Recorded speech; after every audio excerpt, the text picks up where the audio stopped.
Pernah kebayang nggak, ada sebuah negara yang lagi perang besar-besaran, tapi warganya malah sibuk turun ke jalan buat demo pemimpin mereka sendiri? Ini bukan cerita film loh, ini realitas yang lagi terjadi di Israel sekarang. Sebuah polikrisis di mana perang di luar dan perpecahan di dalam itu saling berkelindin. Yuk, kita coba bedah bareng-bareng apa yang sebenarnya lagi terjadi. Nah, ini dia pertanyaan utamanya. Logikanya kan kalau negara lagi perang, rakyatnya bakal bersatu. Tapi di Israel yang terjadi justru kebalikannya, jalanan malah penuh sama kemarahan. Paradoks inilah yang mau kita coba pahami, karena ini nunjukin ada retakan yang dalam banget di fondasi negara itu. Dan ini bukan demo yang cuma sekali-sekali. Coba bayangin, setiap Sabtu gak pernah putus puluhan ribu orang tumpah ruah ke jalanan. Dari Tel Aviv sampai Yerusalem. Ini udah kayak jadi ritual mingguan, sebuah luapan kemarahan publik yang konsisten dan sepertinya nggak mau berhenti. Protes-protes massal ini sebenarnya cuma yang kelihatan di permukaan aja. Kalau kita gali lebih dalam, kita bakal nemuin perpecahan yang udah mengakar di masyarakat, di politik, bahkan sampai ke tubuh militernya. Jadi, apa sih sebenarnya yang mereka tuntut? Tuntutan mereka itu berpusat di 3 hal utama. Pertama, soal demokrasi. Mereka minta reformasi yudisial yang kontroversial itu dihentikan. Kedua, soal akuntabilitas. Mereka mau ada penyelidikan independen soal kegagalan di tanggal 7 Oktober. Dan yang paling kencang disuarakan, soal kepemimpinan. Mereka mau pemilu dipercepat dan mereka mau Netanyahu mundur. Ini bukan sekedar protes biasa, ini udah kayak mosi tidak percaya massal. Kemarahan publik ini jelas ada pemicunya. Kepercayaan mereka itu udah luntur gara-gara ketidakstabilan politik dan serangkaian skandal.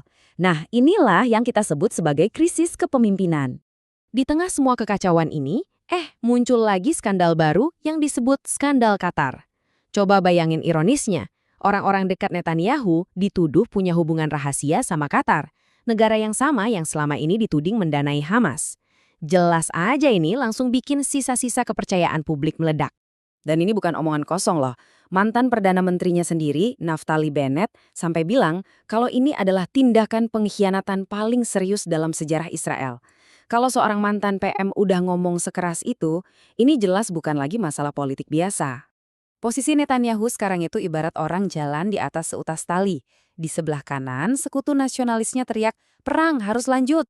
Di sebelah kiri, sekutu ultra-ortodoksnya minta, bebasin kami dari wajib militer dong.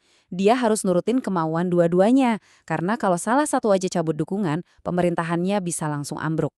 Semua drama politik ini ada dampaknya yang nyata dan harganya mahal. Sekarang mari kita lihat dampak perang ini ke ekonomi dan militer. Biaya-biaya tersembunyi yang mungkin jarang kita lihat di berita utama.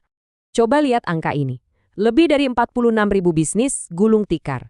Ini bukan cuma statistik ya.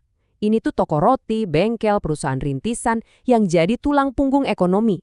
Ya gimana enggak, ratusan ribu tentara cadangan yang notabene adalah para pekerja ini dipanggil ke medan perang.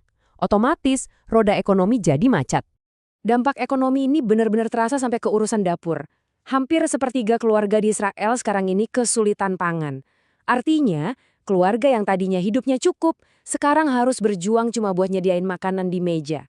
Inilah harga yang harus dibayar oleh manusia dari sebuah konflik. Makanya para ekonom sampai ngasih julukan ekonomi zombie. Kelihatannya sih hidup, bursa saham mungkin naik. Tapi mesinnya itu digerakin sama belanja perang yang gede-gedean. Ini bukan pertumbuhan yang sehat. Ini ibarat mesin yang bakar perabotan rumahnya sendiri cuma buat dapat kehangatan sementara. Luka akibat perang itu nggak selalu kelihatan di badan. Coba lihat grafik ini. Permintaan bantuan psikologis dari tentara cadangan itu meroket sampai 10 kali lipat. Dari yang tadinya cuma ratusan, jadi ribuan. Ini bukti nyata kalau ada krisis kesehatan mental yang diam-diam melanda mereka yang pulang dari garis depan. Dan buat lebih dari 1.100 tentara, lukanya begitu dalam sampai mereka harus dipulangkan karena PTSD. Mereka mungkin selamat dari medan perang, tapi perang itu sendiri terus membayangi mereka bahkan sampai di rumah. Mereka adalah korban yang tak kasat mata dari konflik ini. Masalahnya nggak cuma datang dari dalam negeri. Di luar perbatasan, dunia mulai bereaksi. Israel sekarang ini lagi menghadapi isolasi diplomatik yang bisa jadi paling parah yang pernah mereka alami. Tekanannya datang dari segala arah. Ada demo global di kota-kota besar, negara-negara kayak Maldives sampai melarang paspor Israel masuk. Bahkan Spanyol mengancam mau stop kirim senjata. Dan yang paling serius, para pemimpinnya sekarang berhadapan dengan tuntutan di Mahkamah Pidana Internasional, ICC, dan Mahkamah Internasional, ICJ. Perintah penangkapan dari ICC ini bukan ancaman kosong ya. Negara-negara yang tadinya sekutu kayak Kanada, Italia, dan Belanda udah bilang kalau mereka bakal mematuhi perintah itu. Artinya apa? Artinya dunia jadi makin sempit buat para pemimpin Israel. Mereka nggak bisa lagi seenaknya bepergian ke luar negeri. Oke, jadi kita udah lihat ada demo di dalam negeri, ekonomi yang berdarah-darah, dan tekanan dari dunia internasional. Semua krisis ini ujung-ujungnya mengarah ke satu pertanyaan besar. Gimana nasib Perdana Menterinya dan negara ini mau dibawa kemana? Nah, disinilah kita sampai pada pertanyaan yang paling sensitif dan paling mengganggu. Media-media besar kayak New York Times mulai mengangkat sebuah teori.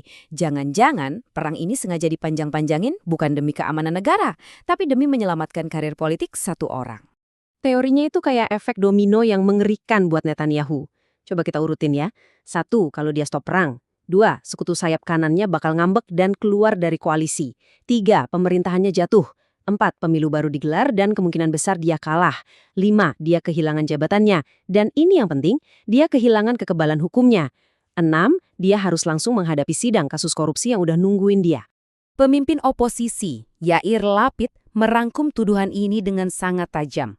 Dia bilang Netanyahu itu lagi mengorbankan rakyatnya demi ambisi politik pribadi segelintir orang. Ini tuduhan yang sangat berat kan? Negara dikorbankan demi menyelamatkan satu orang. Jadi kita kembali lagi ke dilema intinya. Apakah kita sedang menyaksikan seorang pemimpin yang berjuang menyelamatkan negaranya atau seorang pemimpin yang berjuang menyelamatkan dirinya sendiri? Di tengah polikrisis ini, satu hal yang pasti, ada harga yang sangat mahal yang harus dibayar. Pertanyaannya sekarang, siapa yang menanggung bebannya? Coba deh Anda renungkan,